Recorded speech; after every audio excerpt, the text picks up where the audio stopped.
ಹಿಂದುಳಿದ ವರ್ಗಗಳ ಕಲ್ಯಾಣ ಇಲಾಖೆ 2025-26ನೇ ಸಾಲಿನ ಮೆಟ್ರಿಕ್ ಪೂರ್ವ ಹಾಸ್ಟೆಲ್ ಪ್ರವೇಶಕ್ಕಾಗಿ ವರ್ಗ 1, 2A, 2B, 3A, 3B SC, ST ಸಮುದಾಯದಿಂದ ಅರ್ಜಿಗಳನ್ನು ಆಹ್ವಾನಿಸಿದೆ. ಅರ್ಜಿ ಸಲ್ಲಿಸಲು ಪ್ರಮುಖ ದಾಖಲೆಗಳು: ಆಧಾರ ಕಾರ್ಡ್, ಶಾಲಾ ದಾಖಲಾತಿ ಪತ್ರ, ಇತ್ತೀಚಿನ ಫೋಟೋ, ಜಾತಿ ಮತ್ತು ಆದಾಯ ಪ್ರಮಾಣ ಪತ್ರ, ವ್ಯಾಸಂಗ ಪ್ರಮಾಣ ಪತ್ರ, ಪೋಷಕರ ಮೊಬೈಲ್ ನಂಬರ್, ಎಸ್ಎಸ್ಪಿ ಐಡಿ, ವಾಸಸ್ಥಳದ ದೃಢೀಕರಣ ಪತ್ರ. ಆಸಕ್ತ ವಿದ್ಯಾರ್ಥಿಗಳು ಹಿಂದುಳಿದ ವರ್ಗಗಳ ಕಲ್ಯಾಣ ಇಲಾಖೆಯ ಅಧಿಕೃತ ವೆಬ್ಸೈಟ್ ಭೇಟಿ ನೀಡಿ ಆನ್ಲೈನ್ ಮೂಲಕ ಅರ್ಜಿಯನ್ನು ಸಲ್ಲಿಸಬೇಕು.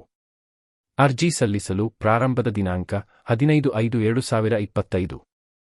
ಅರ್ಜಿ ಸಲ್ಲಿಸಲು ಕೊನೆಯ ದಿನಾಂಕ 16 ಜೂನ್ 2025. ಇಂತಹ ಇನ್ನೂ ಹೆಚ್ಚಿನ ಮಾಹಿತಿಗಾಗಿ ಸಬ್ಸ್ಕ್ರೈಬ್ ಮಾಡಿ, ಎಜೆ ಡಿಜಿಜೋನ್ ಚಾನೆಲ್ ಲೈಕ್ ಮಾಡಿ ಹಾಗೂ ನಿಮ್ಮ ಸ್ನೇಹಿತರಿಗೆ ಶೇರ್ ಮಾಡಿ.